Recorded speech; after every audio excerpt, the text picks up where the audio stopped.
இதோட பிரின்சிபல் என்னன்னா ஆர்கிமெடிஸோட liver principal. தென் பார்த்தோம்னா கிராவிடேஷனல் ஃபோர்ஸ். இந்த ரெண்டோட அட்ஜஸ்டன்ஸ்னால இது வந்து ஆக்ட் ஆகும். இது வந்து எப்படி ஒர்க் ஆகுது அப்படின்னு சொல்லிட்டு அதுக்கப்புறம் இதை எதுக்கு யூஸ் பண்ண போகிறோம் அப்படின்னு சொல்லி பார்ப்போம். பார்த்தோம்னா இதை வந்து ஸ்ட்ரெயின் ஃபார்மில் நான் வச்சிடுறேன். இங்கே வந்து ட்ராப் செட் பண்ணி வச்சாச்சு. இங்கே பார்த்தோம்னா KMnO4 பொட்டாசியம் பெர்மாங்கனேட்டை வந்து இங்கே வந்து ஃபில் பண்ணி வச்சுருக்கேன். இது வந்து பியூரிட்டு. இது ஏன்னு சொல்லி இன்னொரு ரீசன் இருக்குது. ஏன்னா 12th ஸ்டூடெண்ட்டுக்கு வந்து இதை நான் வந்து எனக்கு தேவையான ஒரு எக்யூப்மெண்ட்ஸாக யூஸ் பண்ண போகிறேன், அதனால் வச்சுருக்கேன்.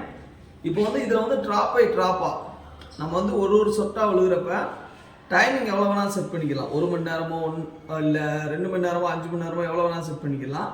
இந்த ட்ராப் வந்து ரிலீஸ் ஆகிறப்ப நமக்கு வந்து இது வந்து இதாகும். இங்கே வந்து ஸ்ட்ரெயின் ஃபார்மில் இருக்கா, இது வந்து இங்கே வந்து செட் பண்ணி வைக்கணும். இப்போ வந்து செட் பண்ணி வச்சாச்சு. இப்போ வந்து பார்த்தோன்னா ஆர்கிமெடிஸோட லிவர் பிரின்சிபல் இங்கே வந்து ஆக்ட் ஆகிற மாதிரி இந்த ட்ராப்பு. தென் பார்த்தோன்னா இங்கே ஸ்ட்ரெயின் ஃபார்மில் இருக்குது. இங்கே வந்து இந்த கொக்கி வந்து மாட்டி வச்சுருக்கோம். இது வந்து ரிலீஸ் ஆகும். ஒரு ட்ராப்பும் ஒரு செகண்ட்ஸு. அப்போது வந்து நான் இது வந்து ரிலீஸ் பண்ணுற விடுறேன். தென் பார்த்தோன்னா வெயிட் வந்து அதிகமாகணும். Weight means gravitational force. இந்த கலருக்காண்டி KMnO4 வந்து நான் செட் பண்ணி வச்சுருக்கேன். ஒரு ட்ராப்பாக விழுகுதா, இந்த ட்ராப் ஒரு சொட்டாக விழுகுதா, அது ஒரு செகண்ட் மாதிரி வச்சுக்கணும். இங்கிட்டு பார்த்தோன்னா நம்ம 1 hour செட் பண்ணி வச்சோம்னா ஒரு பீரியட் முடிஞ்சோடனே கரெக்டாக பெல்லு ரிங் ஆகிற மாதிரி செட் பண்ணிக்கலாம். இப்போ வந்து நான் பாஸ்ட் அதை வந்து திறந்து விட்றேன். அப்போ வந்து எப்படி ரிங் ஆகுதுன்னு சொல்லி பார்ப்போம். தெரியுதா?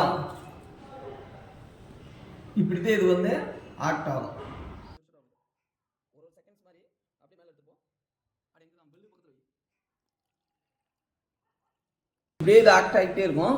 இப்போ கிராவிடேஷன் ஃபோர்ஸ் இங்கே வந்து வெயிட் கூட கிராவிடேஷன் ஃபோர்ஸ் வந்து இந்த ஃபோர்ஸ் ஆஃப் அட்ராக்ஷன் இன்க்ரீஸ் ஆகிட்டே இருக்கும். அது வந்து இந்த ட்ராப் வந்து ரிலீஸ் பண்ணிவிடும். அப்போ வந்து இது வந்து அதான் ரிங் ஆகும். இது ஏன் KMnO4 சொல்யூஷன் வச்சுருக்கேன் அப்படின்னா, இது என்னோட அசிஸ்டன்ஸ்க்காண்டி, என்னோட அந்த உதவிக்காண்டி நான் வந்து சொல்யூஷன் இனிமேல் இப்படி தான் ப்ரிப்பேர் பண்ணுவேன். இந்த 12th ப்ராக்டிக்கல் நடத்துறதுக்கு அந்த சொல்யூஷனோட ஸ்ட்ரென்த்தை கண்டுபிடிக்கிறதுக்கு இதை வந்து யூஸ் பண்ண போகிறேன். நாளைக்கு வந்து எப்படின்னு சொல்லி அந்த வீடியோ போடுறேன். இன்க்ரீஸ் ஆகுது வெயிட்டு. அப்படியே பெல்லு ரிங்காக இதாகிட்டு இருக்கோம். இதுவே இதோட பிரின்சிபிள். அப்படி டிவைஸை வச்சு நம்ம 3 இது பண்ணலாம். ஒன்று வந்து அந்த பவர் கட்டப்போ நம்ம வந்து இந்த ட்ராப்பை செட் பண்ணி அதுவும் ஆட்டோமேட்டிக்காக பெல்லு ரிங் ஆகிறப்ப டைமிங்கை செட் பண்ணி வச்சுக்கலாம். தென் ரெண்டாவது பார்த்தோன்னா சொல்யூஷனோட ஸ்ட்ரென்த்தை கண்டுபிடிக்கிறது. இந்த 12th வந்து அந்த இதை யூஸ் பண்ணி நம்ம எப்படின்னு சொல்லி தருவேன். அது கொஞ்சம் லென்த்தான ஒரு ப்ராசஸ்ஸு. அதை வந்து நான் அப்போ சொல்லி தரேன். தென் மூணாவது பார்த்தோம்னா வெதர் கண்டிஷன் வச்சு இதை வச்சு ப்ரிடிக்ட் பண்ணலாம். வெதர் கண்டிஷன்ஸை கூட்டிக்கிட்டே போகிறப்ப அது வந்து கிளைமேட்டை நம்ம வந்து ப்ரிடிக்ட் பண்ணுறதுக்கு ரொம்ப வந்து உதவியாக இருக்குது. 3 இதை வச்சு பண்ணலாம்.